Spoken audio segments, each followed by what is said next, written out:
What's up guys, welcome back to my YouTube channel. Welcome back to the part 2 of this video where I'll be talking about mainly my visa experiences. I have a lot of experiences.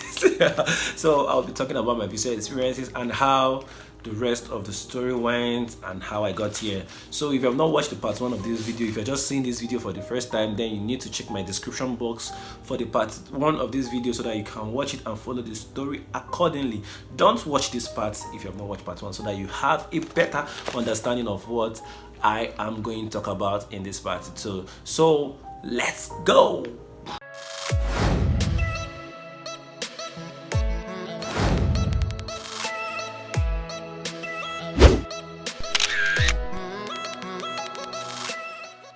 So I stopped where I stopped in the part 1 of this video. I said, I continued attending Texas Tech, and then during the NTAS protests and everything, the pandemic kind of reduced. You can remember what happened around that season and everything.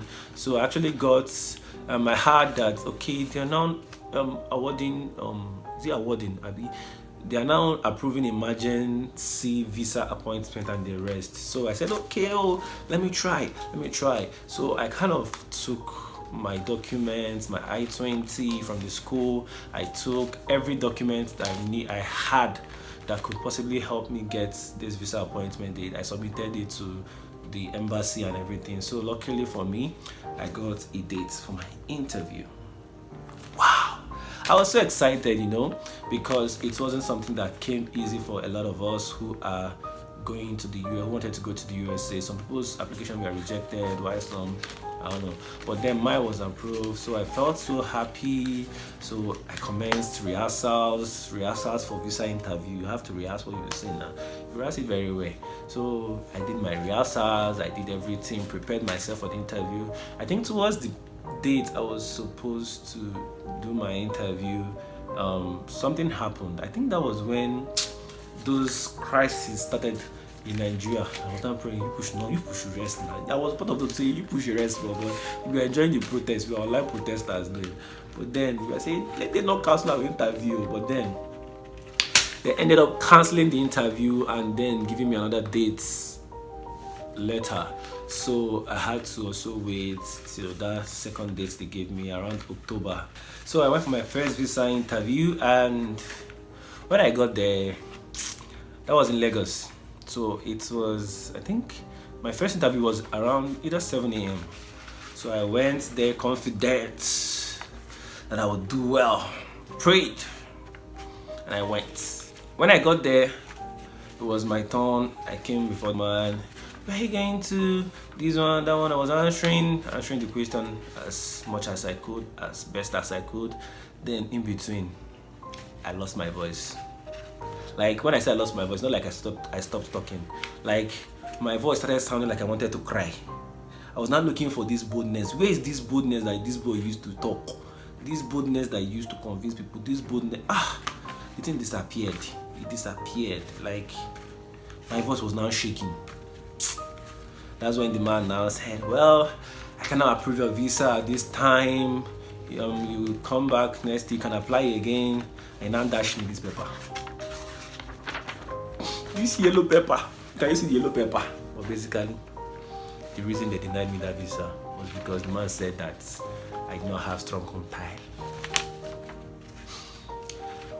Well, I was contact. I answered you very well now. But you said, it was a sad moment, seriously. I couldn't believe it. That moment where you come out from the interview and you're thinking, I could have done it this way, I could have done it better this way, I could have done it this way. It was a sad moment for me though. But then, I was not going to give up. I already started school online. I'm still a student online at Texas Tech University. Man, I had to come back, relax, rest, and I had to apply again. I was not gonna rest. I needed my visa. So, I applied again. This was around December. December. But the thing there is that there was still no available dates. The thing that happened about this my visa application is that the two interviews were all emergency appointments. Like they were all emergency. Like they don't give you two emergency appointments twice most times. Like it's very hard. So I kind of applied, got a date, then requested for an emergency appointment, submitted my documents too, and I was praying, let this thing be approved, and it was approved. I felt like, wow, this is my time. If this emergency was approved the second time, then this is my time to get this visa. And actually it was supposed to be my time, but then I prepared, rehearsed. Shout out to Isioma, she helps me. We prepared for this interview together. She got her interview the first time, so we did the same day, but she did later after me. She got her one, so she was really a good support system. She drilled me, and I was very ready to some extent. Let's put it that way. So on that very day, the interview was by I think 10. So I got there around 7, 8 or thereabouts. So we had to wait for a long time outside the queue, outside the embassy, for it to get to our turn. So when it got to my turn, I entered the embassy confident. This guy, you can do this. So I went there. The lady asked me questions. Where are you going to? I'm going to Texas Tech University for my master's degree in architecture. Who is going to sponsor you? My brother. Who is going to do this? All those questions, all those random questions that they throw. So I answered to the best of my ability. Then it got to the parts. Do you have any sibling in the United States? I said yes. Where are they? I told them where my brother is. I told them where my sisters are. I told them, and the young lady, instead of giving me my visa, decided that I would need to suffer because my siblings are in the US. It was a painful one because I actually did very good in that interview. I actually did very, very good on that interview. I knew for that particular one I did very good. But then, after the interview, she said, after that particular question, do you have any siblings? Where are they? Where are your father? Where is your father? Where is your mother? Where is your sister? Like, the interview was just focused on my family. That was it. Every question asked, apart from the first 2 or 3 questions, were about my schooling. The rest were about my family. I was like, okay. She now said, hey, sorry, I cannot give you a visa at this point. You do not qualify, but you can apply again. So I was waiting for a blue paper or a red paper. Is it red? Sorry, yellow paper. This lady brought her white. I thought white paper are for those that they are supposed to approve their visa appointment at the what. She gave me white paper. When I got the white paper, I looked at it. I did not see any reason why they denied me visa. I did not see any reason. Because on the normal day, the papers they usually have, like this yellow one, has 3 paragraphs. I don't know if you can see this. Oh no, you cannot see this. But then it has 3 paragraphs. Why is it not showing? Okay. It has 1, 2, 3. So the first one and the last one are usually generic. The first one is that they will tell you that they have denied you. The third one is that they tell you that you can reapply if you want. And the middle one, the second one in the middle, is where they kind of make a little statement about possible reason why you are denied. So if they gave you blue or yellow, probably they might have a different information here that probably points. It might not be exact, but at least it gives you an idea why you are denied. But this young black American woman gave me this white paper. I don't know why I cannot see the right thing they wrote on it. Okay, yeah, maybe. You can see it just has 2 paragraphs here. And the first one is the normal generic thing, the last one is normal generic thing. There was nothing in the middle to tell me why my visa was denied. But if you see this has 3 good paragraphs. 1, 2, 3. So at the end of the day, what I could deduce from the whole experience was that the lady actually denied my visa because I had siblings in the USA. So in her mind, in the back of her mind, she felt like this young guy is not coming back to Nigeria if he leaves this country. Well, it's all good. So I left. I was sad. I was heartbroken because I felt like I did well. So when I got back, I just had to take a lot of time off to think, Luckily for me, that was towards the closing of the semester for that year. So I just did my final project, submitted, and everything. That was it. So after that, I decided to go back to my recovery station. I decided to travel back home. I was encouraged to travel back home by my sister to just go and rest from the whole stress of the 2 visa denials. It was a painful one though, but then I was not ready to give up.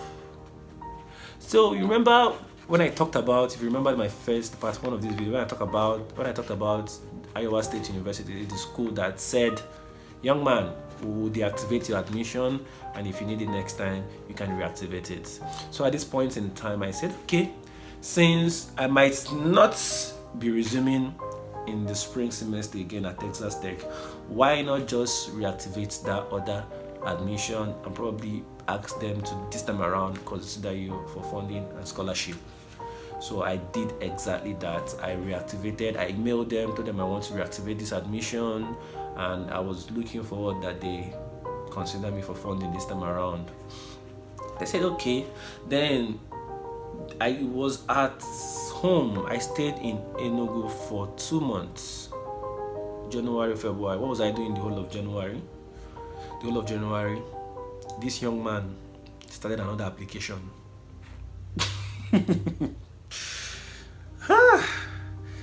This young man started another application. I had to apply to Canada all over again.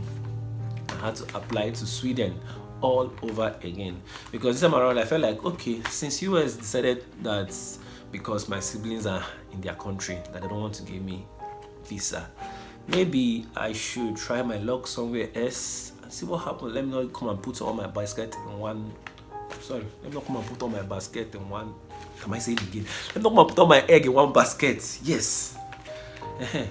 So I decided to work on another application. Like, this was like one of my best applications. Like, it was far better than the 2 past applications. Like, I had to use Photoshop to design my portfolio. Like, it was sweet, but it was stressful. So I kind of applied to 4 schools in Sweden. Remember what I told you about Sweden application? And also applied to 3 schools in Canada. Paid the whole application fee because these Canada people, they like money. I was hoping that I would get admission. At least if I got into 7 universities in the USA with a application that was not as powerful as the current one, then I should be able to get into these schools. So I took the whole of January, worked on my application, submitted them, called my awesome recommenders, my awesome lecturer and awesome boss. Called them all over again, told them we are here again. No, the other one I got admission. No, now visa they no agree give me. I spoke to them, and then even called that somebody else, because Sweden, I think Canadian schools were requesting for professional email. There were a lot of things that happened, Jerry.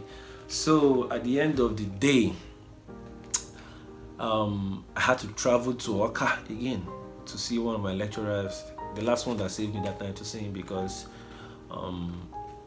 he was kind of busy, so I needed to be around. So I waited for him, did everything. He told me that I should know that he would do it, so I believed him, and he eventually did it. He submitted the recommendation letters and everything, so I made the deadlines for my recommendation letters and everything. So I now started waiting. So I think I was just at home in February, resting and doing some other things. Then towards that February, that's when I started becoming very serious to look for jobs. So this young man, you not be applying to schools and then you not have money to chop, although you're back at home. But young man, you have to be doing something, because I think that maybe working in a way too makes them, because it was a strategy too. Maybe when you're working, it was part of the visa strategy. Maybe I'm working with this company, then I'll come back and resume work with this company and the rest. Woo! So I had to get a job. This young man had to get a job, and that's how this young man started doing 2 jobs. It was something else. So I was working in Abuja physically, I was working in Lagos remotely. So that's how I came to Abuja in the first week of March, and I resumed with my boss there. I started working with him. Work was fine. Working with another one. My auntie will always say, "This boy, you're always on your laptop." Like during this period, I was always on my laptop. Like from morning till night, I'm on my system. I'm working, doing this, trying to submit to this one to meet deadline, trying to submit to that one to meet deadline. I was seriously working. I've never stressed myself like that before. But then I just had to do something. So I was waiting for my admission decisions too, to see what comes. So I waited. So Canadian University, I think around March, they started releasing the admission decision. The 3 schools slapped me with rejection again. Hey, what did I do? And this time around, I was very, very confident I would get into the Sweden University. Like my confidence level was so high. But then they slapped me with another waiting. Man, it was so harsh. It was really harsh. How people do this thing to me? Slap me with 3 rejection and you now slap me again with another waiting. Man, it was not funny. When I spoke with my sister, she just made that statement: don't worry, God will give you what is best for you. And I held on to it. God will give you what is best for you. So, at my last, because I think towards one thing that happened was that I couldn't resume online classes again. I forgot to say that I couldn't resume online classes for Texas Tech for the spring semester because I still had to pay a little amount again. And though it's a little, but it's something when you look at it in the naira value. So I decided to defer the admission to fall, so that I'll just kukuma prepare and start well, not all this online stuff. Let me just go and work and make money and take care of myself and then improve myself. So that was what I actually did. So I was not attending classes again. So I was still checking up on the Iowa State University application and everything, because they asked me. I actually activated the admission, and I also told them to consider me for scholarship, and they got back to me and was like, do you have anything to support your application to make it better this time around and everything? I said yes. So I had a better portfolio, so I had to just upload the portfolio and everything. So I submitted that, and I was waiting. March, nothing. April, I think it was towards May, they sent me a message. God, the sweetest message ever. So they sent me a message that, sorry. At the moment when you see sorry, you're already feeling somehow that, these people are about breaking the bad news. But then their sorry was a good sorry. It was like, sorry, I've not contacted you since and everything. We want to offer you this assistantship. We want it to come with this, it will come with that, it will come with this, it will come with this stipend, it will come. Man, this was when everything became fun. Like, it was so good to hear that, seriously. Like, in Texas, a year I'm supposed to pay like 21,000, but in Iowa, with the scholarship and everything, I think I was just meant to pay like 6,000. The actual school fees is actually like 40. It's actually like 45,000. Like, it's not like the school fee. That's everything: the school fees, the accommodation, and everything. The way the statement of account you have to provide to the embassy is like around $45,000. Where would I get that kind of money? So expensive. So, but then when I apply all my scholarship and everything, for 1 year I will pay around 6,000. That's relatively affordable. So it was an exciting one. I was happy. So I just had to get back to Texas people and told them, hey, I can no longer attend. Something came up. So that is it. So that was when I started working towards my visa all over again. So this visa stuff, when you come, you register, you pay your visa fee, and you want to book an appointment, and you are told that the next available date is January 2024.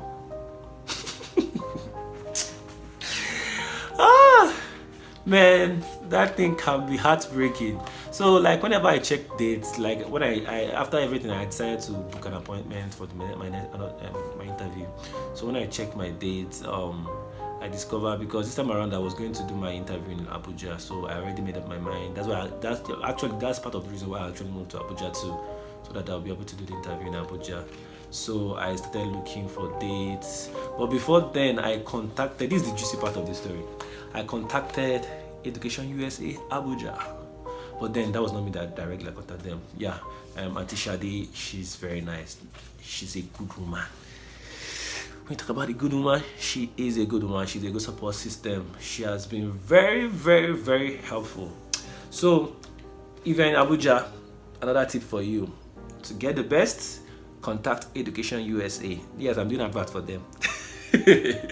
So my sister contacted her. I finally called her. We spoke and everything.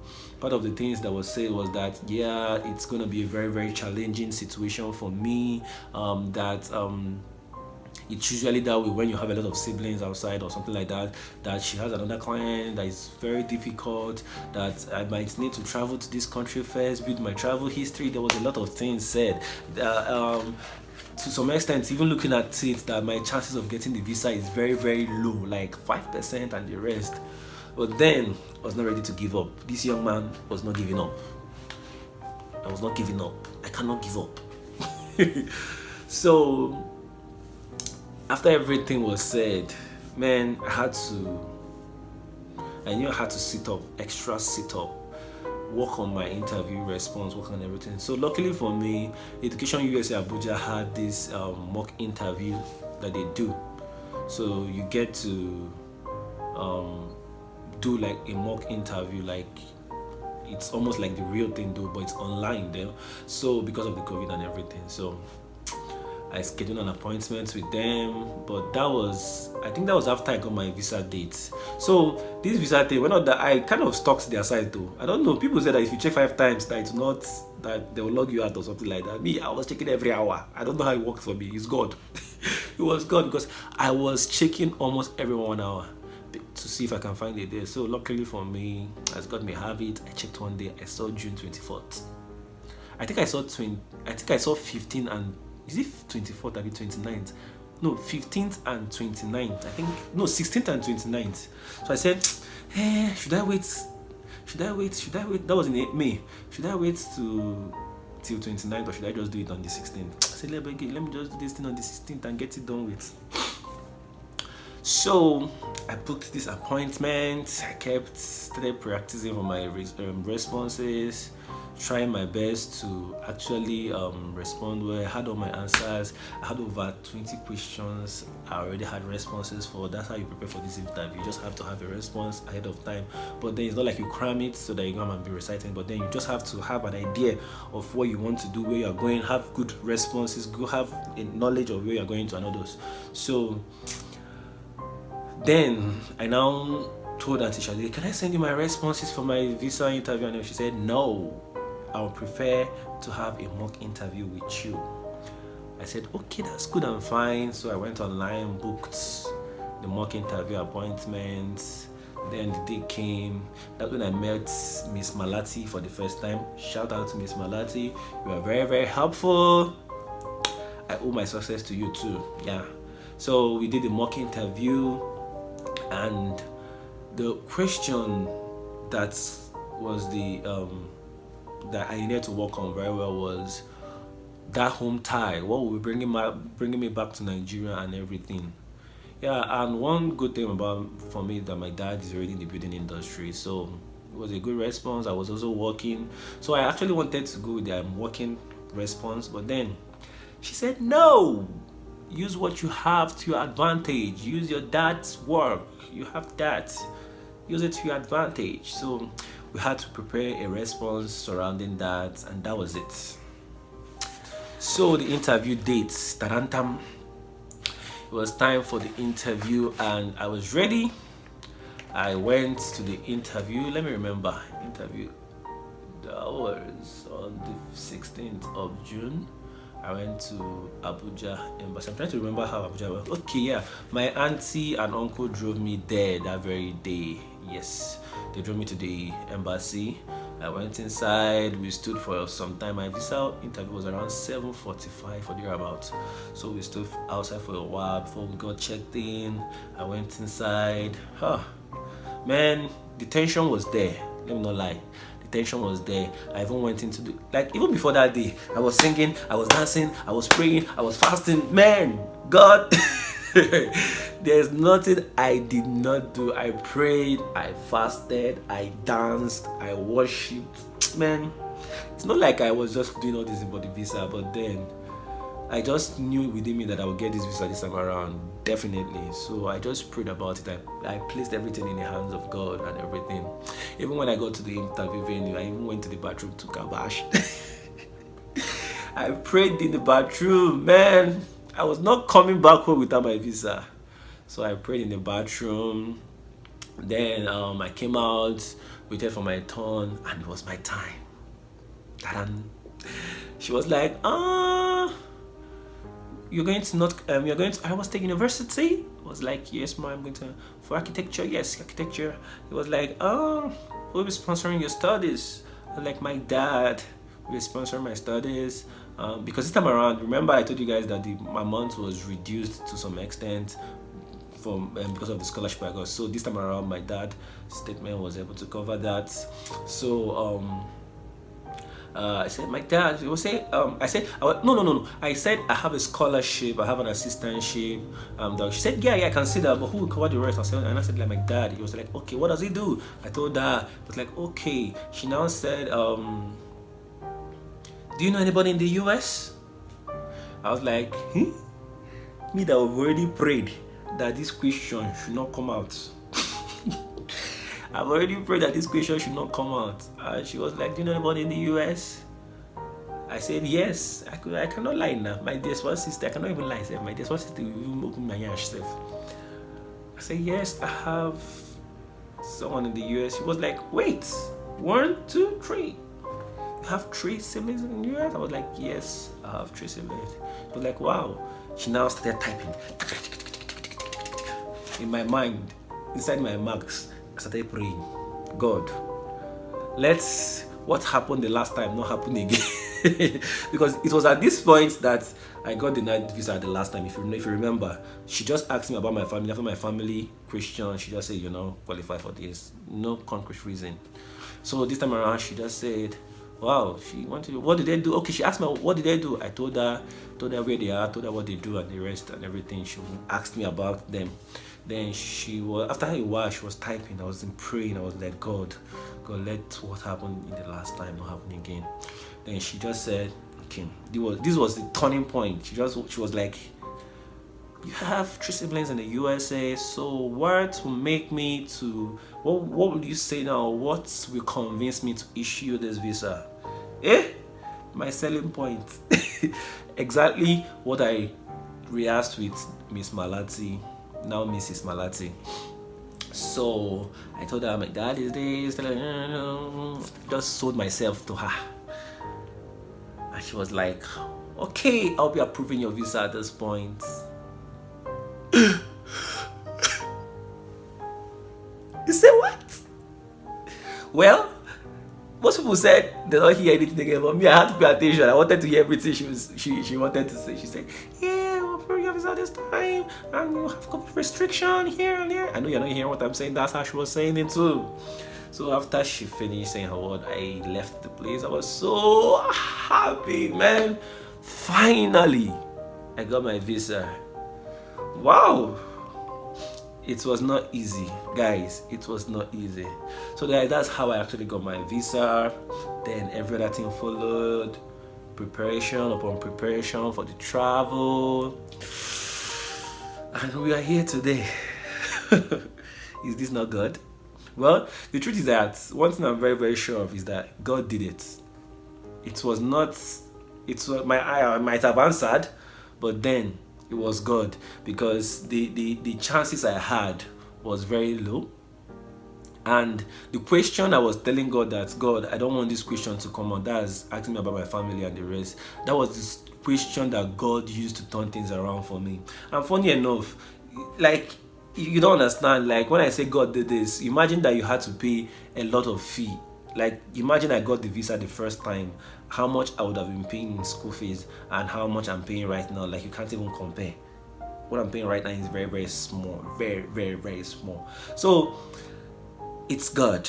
It's God. That's why I say my story, my testimony. It's not easy. So one thing I normally tell people is this: coming to the USA, it's not always going to be smooth. It's not always going to be rosy. There will be bumps on the way. Like you can see mine now. This almost an hour video, like the past one and part two, trying to share this thing with you and hoping that it inspires you not to give up. Because some people will try it. I know a lot of people that started with me. I know a lot of people I met in that lesson center where I did my GRE exam. They gave up. I don't know why they gave up. I don't know. I can't really say why they gave up. I know they have their personal reasons and the rest, but then a lot of people dropped on the road. They gave up. They had to pursue other things and the rest. But then that's why I normally tell people, see, if you want to do this, you have to want it. You first of all have to want it. If someone is the one trying to convince you to come to the USA, to come and do your masters or to come and do your studies or anything, if someone is the one trying to push you, it will not work. You will give up on the road. You will get tired if it doesn't work out as easy as you thought it would. So what I normally say is you have to want it first of all. You have to really want it, because it is when you want it that people will find the strength to support you to push on. If you are not showing hunger, if you're not showing the desire that you really want this thing, then people who are supposed to encourage you might find it very, very difficult to encourage you to get in it. So that's the whole point of this thing. So, and also you can see the miracle of God in my life. You can see the struggle over 3-4 years. This started, like I said, 2017 after I left school. Now this is 2020. So if you check it, it has not been easy. It was a struggle. It was a battle. 3 different application year, 3 different exams, 3 different visa deniers, like them 2 different visa deniers and finally one approval. So if you can imagine it, you see that this young man here has gone through some things. But then, who smiles last smiles best. I'm smiling last. So don't see me here and feel like it's privilege. It's not privilege. I worked for it. I sweated for it. If there's a word like sweated, I sweated for it. I passed through a lot for it. Emotional pain, a lot. So it's not easy. It might look tough, but then if your mind is in it, you can do it. Some people tried it the first time and it worked out very fine for them. Yes, good and fine, but then it might not go that way for every other person. You might try it the first time and it's not work. You might try it the second time, it might not work. So you can give it another shot. If you really want it, if you pray about it, you can still get it. I just hope this story inspires somebody out there to keep pushing, to keep pursuing what they want to do. If you want to follow my footsteps, if you want to come to the United States, it is possible. It is not impossible. You don't even need an agent. Like I said, the whole process, for everything I said, you see, I did it from beginning to the end.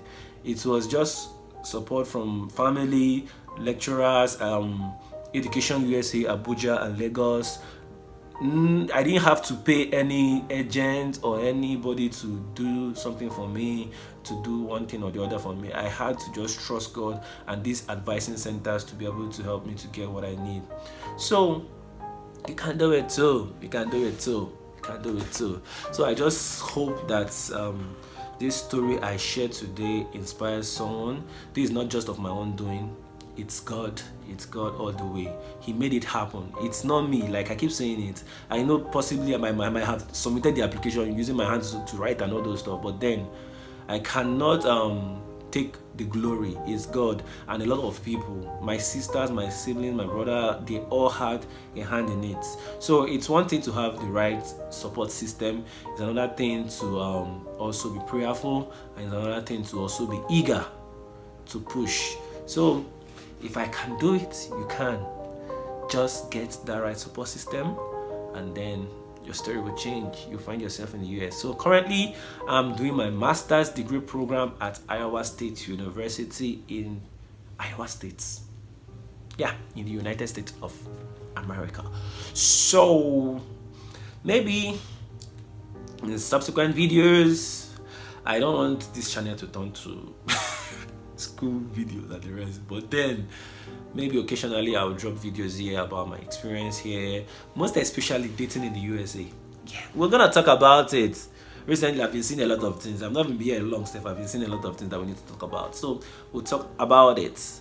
Yeah, because that's all this channel is all about. Then okay, I think, and I'm blank now. But then we'll see how that goes. So please, if you watched up to this point, like, I don't know if I should say it gently, I don't know if some of you understand it very well, please subscribe to my channel. The button is down here. You can just hit the subscribe button, finish. It's not hard, you're not paying for it. Subscribe to my channel, let this channel grow. If you have been watching my video and you have not subscribed, it's not fair now. It's not fair. What else do you want me to do to convince you to subscribe? If I not try, please subscribe to my channel. Hit the notification bell so that you'll be notified when I upload a video. And like this video if it inspires you, if you want to push, and also share it with friends who you think needs to see to be inspired. So maybe in another video I'll try as much as possible, like I've promised some persons, that I will make a clear video. What I mean by clear is that I'll make a video step-by-step process on how to apply to schools in the United States and probably get it. I know you can pick one or two things from my story, like how I did it, but then I think my next video or sometime I will talk about how I actually did it, like step by step. You get it? Wow, it's been long. So guys, I gotta leave you right now. I don't know when I'll post this video. I don't know when I'll have time to edit it. But then, catch you. Bye.